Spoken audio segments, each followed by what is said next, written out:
ಹೇಳಿ ಜನ ಬಂದಿದ್ದೀರಿ. ಜಾಸ್ತಿ ಹೊತ್ತು ಭಾಷಣ ಹಚ್ಕೊಂಡ್ರೆ ಅಲ್ಲಿ ಕೂತಾಗ ನಾನಾದ್ರೂ ಅಷ್ಟೇ ಹೇಳ್ತಿದ್ದೆ, ಈ ಕಾರ್ಯಕ್ರಮ ಇವರು ರಸಮಂಜರಿ ಅಂತ ಹೇಳಿ ಯಾರೋ ರಾಜಕಾರಣಿಗಳನ್ನ ಕರೆಸಿ ಭಾಷಣ ಹೊಡುತ್ತಾ ಇದ್ದಾರೆ, ಬೇಕಿತ್ತ ಅಂತೇಳಿ ನಾನು ಅಲ್ಲಿ ಕೂತಾಗ ಸುಮಾರು ಗುಣಗ್ತಿದ್ದೆ. ಆ ಥರಕ್ಕೇನು ಅವಕಾಶ ಇಲ್ಲ. 2 ನಿಮಿಷದಲ್ಲಿ ನನ್ನ ಮಾತನ್ನು ಮುಗಿಸ್ತೇನೆ. ಸ್ವಾಮಿರವರು ಮಾತಾಡಿದ್ದಾರೆ. ಅತ್ಯಂತ ಹುಂಚಾ ಕ್ಷೇತ್ರ ಅಂತ ಹೇಳಿದ್ರೆ ಇಲ್ಲಿ ಯಾವ ಕಾರ್ಯಕ್ರಮ ಮಾಡಿದ್ರೂ ಕೂಡ ಒಂದು ದೈವ ಭಕ್ತಿ ಇರ್ತಕ್ಕಂಥ, ದೇಶ ವಿದೇಶಗಳಿಂದ ಪ್ರಖ್ಯಾತಿಯನ್ನು ಹೊಂದಿರತಕ್ಕಂಥ ಸ್ಥಳ ಇದು. ನೀವು ದೇಶದ ಯಾವುದೇ ಮೂಲೆಯಲ್ಲಿ ಹೋದ್ರು ಯಾವುದೇ ಒಂದು ಊರು ಹೆಸರು ಹೇಳಿದ್ರೆ ಗುರುತು ಹಿಡಿದೇ ಹೋಗ್ಬೋದು. ಆದ್ರೆ ನಾನು ಹುಂಚ ಅಂತ ಹೇಳಿದ್ರೆ ಒತ್ತಿಡಿತಕ್ಕಂತ ಒಂದು ಆ ಶಕ್ತಿ ಈ ಸ್ಥಳಕ್ಕಿದೆ. ಆ ಸ್ಥಳದಲ್ಲಿ ನೀವೆಲ್ಲ ವಾಸ ಮಾಡ್ತಾ ಇದ್ದೀರಾ ಅಂತಕ್ಕಂಥದ್ದೇ ಒಂದು ಪುಣ್ಯದ ಕೆಲಸ. ಅದೊಂದು ನಮ್ಮ ಎಷ್ಟೋ ಜನ್ಮದ ಪುಣ್ಯ. ನಾನಾದ್ರೂ ಅನ್ಕೊಳ್ಳೋದೇನಂತ ಹೇಳಿದ್ರೆ, ಜನ್ಮ ನನಗೆ ಆಲ್ವಳ್ಳಿ ಕೊಟ್ಟಿದ್ರು ಕೂಡ ರಾಜಕೀಯವಾಗಿ ಒಂದು ಪುನರ್ಜನ್ಮ ಅಂತ ಕೊಟ್ಟಿರ್ತಕ್ಕಂಥ ಯಾವ್ದಾದ್ರು ಒಂದು ಜಾಗ ಇದ್ರೆ ಅದು ಹುಂಚ ಅಂತಕ್ಕಂಥದ್ದನ್ನು ನಾನು ಜೀವನ ಪೂರ್ತಿ ಮಾಡ್ಲಿಕ್ಕೆ ಸಾಧ್ಯ ಇಲ್ಲ.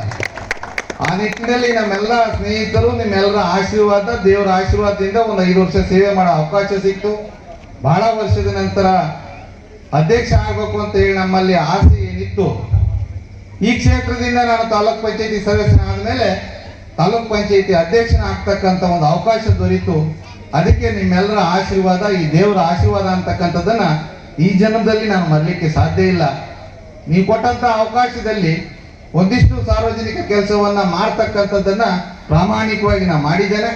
ಮತ್ತೆ ನಿಮ್ಮೆಲ್ಲರ ಆಶೀರ್ವಾದದಿಂದ ಒಂದು ನಾಯಕತ್ವ ಅಂತಕ್ಕಂಥದ್ದು ವೀರೇಶ್ ಆಲ್ವಳ್ಳಿ ಅಂತ ಹೇಳಿದ್ರೆ ಈ ಹೊಸನಗರ ತಾಲೂಕಲ್ಲಿ ಎಲ್ಲಿದ್ರು ಚುನಾವಣೆ ಗೆಲ್ತಾನೆ ಅಂತಕ್ಕಂಥ ಒಂದು ನಾಯಕತ್ವದ ಹೆಸರನ್ನ ತಂದುಕೊಟ್ಟಿರ್ತಕ್ಕಂಥ ಕೆಲಸ ನಿಮ್ಮ ಆಶೀರ್ವಾದದಿಂದ ಆಗಿದೆ. ಆ ಋಣವನ್ನ ತೀರ್ಸ್ತಕ್ಕಂಥ ಕೆಲಸವನ್ನ ಪ್ರಾಮಾಣಿಕವಾಗಿ ನಾನು ಹಗಲು ರಾತ್ರಿ ಮಾಡಿದ್ದೇನೆ. ಯಾವ ಭಯನೂ ಇಲ್ಲ ನನಗೆ. ಇಡೀ ಹುಂಚಾ ಕ್ಷೇತ್ರದಲ್ಲಿ ಯಾವ ಊರಲ್ಲಿ ಯಾವ ಮನೆ ಎದುರುಗಡೆ ಬಂದು ಕೂತು ಕರೆದ್ರು ಓಪನ್ ಡಿಬೇಟ್ ಮಾಡ್ಲಿಕ್ಕೆ ನಾನು ರೆಡಿ ಇದ್ದೇನೆ.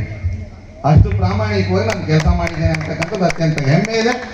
ಮುಂದಿನ ದಿನಗಳಲ್ಲೂ ಕೂಡ ನನ್ನ ಜೀವನ ಪರ್ಯಂತ ಈ ಕ್ಷೇತ್ರದ ಆಗು ಹೋಗುಗಳಿಗೆ ಯಾವುದೇ ಸಂದರ್ಭದಲ್ಲಾದರೂ ಕೂಡ ನಿಮ್ಮ ಜೊತೆಗೆ ಸ್ಪಂದನೆ ಕೊಡ್ತಕ್ಕಂಥ ಕೆಲಸವನ್ನ ಮಾಡ್ತೇನೆ ಅಂತ ಹೇಳಿ ಈ ಸಂದರ್ಭದಲ್ಲಿ ಒಂದು ಪುಣ್ಯದ ಕೆಲಸ ಕಾರ್ಯ ನಡೀತಕ್ಕಂಥ ಸಂದರ್ಭದಲ್ಲಿ ಈ ಊರಿನ ಜನರಿಗೆ ಮನರಂಜನೆ ಕೊಡ್ತಕ್ಕಂಥ ಕೆಲಸವನ್ನ ಈ ಊರಿನ ಎಲ್ಲ ಯುವಕರು ಸೇರಿ ಅತ್ಯಂತ ಶ್ರದ್ಧಾಭಕ್ತಿಯಿಂದ ಈ ಗಣೇಶೋತ್ಸವವನ್ನು ಆಚರಣೆಯನ್ನ ಮಾಡಿ ರಸಮಂಜರಿಯ ಮುಖಾಂತರ ಈ ಕಾರ್ಯಕ್ರಮಕ್ಕೆ ಒಂದು ಸಮಾರೋಪ ಕಾರ್ಯಕ್ರಮವನ್ನು ಇಟ್ಕೊಂಡಿದ್ದಾರೆ. ತಾವೆಲ್ಲರೂ ಕೂಡ ಸಹಕಾರ ಕೊಟ್ಟಿದ್ದೀರಿ. ಈ ರೀತಿಯ ಊರಿನ ಒಗ್ಗಟ್ಟಿನ ಜೊತೆಗೆ ಊರಿನ ಅಭಿವೃದ್ಧಿ ಕೆಲಸದಲ್ಲೂ ಕೂಡ ಯುವಕರ ಪಾತ್ರ ಮಹತ್ವದ್ದು ಅಂತಕ್ಕಂಥದ್ದನ್ನ ಈ ಸಂದರ್ಭದಲ್ಲಿ ಹೇಳ್ತಾ, ಊರಿಗೆ ಆಗ್ಬೇಕಾದಂತಹ ಯಾವುದೇ ಅಭಿವೃದ್ಧಿ ಕೆಲಸ ಆದ್ರೂ ಕೂಡ ಚುನಾವಣೆಗೆ ಮಾತ್ರ ಪಕ್ಷ ಪಾರ್ಟಿಗಳು ಮಾಡ್ಬೇಕು. ನಂತರ ದಿನಗಳಲ್ಲಿ ಯಾರು ಗೆದ್ದಿದಾರೋ ಯಾವ ಸರ್ಕಾರ ಏನು ಅವರಿಂದ ನಮ್ಮೂರಿನ ಅಭಿವೃದ್ಧಿ ಮಾಡ್ತಕ್ಕಂಥದ್ದನ್ನ ಯುವಕರೆಲ್ಲ ಒಟ್ಟಾಗಿ ಮಾಡದೆ ಹೋದ್ರೆ ಊರಿನ ಅಭಿವೃದ್ಧಿಗಳು ಆಗೋದಿಲ್ಲ. ಆ ನಿಟ್ಟಿನಲ್ಲಿ ತಾವೆಲ್ಲರೂ ಕೂಡ ಮುಂದಿನ ದಿನಗಳಲ್ಲಿ ಹೆಜ್ಜೆ ನೀಡಿ ನಿಮ್ಮ ಜೊತೆಗೆ ಸದಾ ನಾನು ಇರ್ತೇನೆ. ನಿಮ್ಮ ಆಶೀರ್ವಾದ ಪ್ರೀತಿ ನನ್ನ ಮೇಲೆ ಇರಲಿ.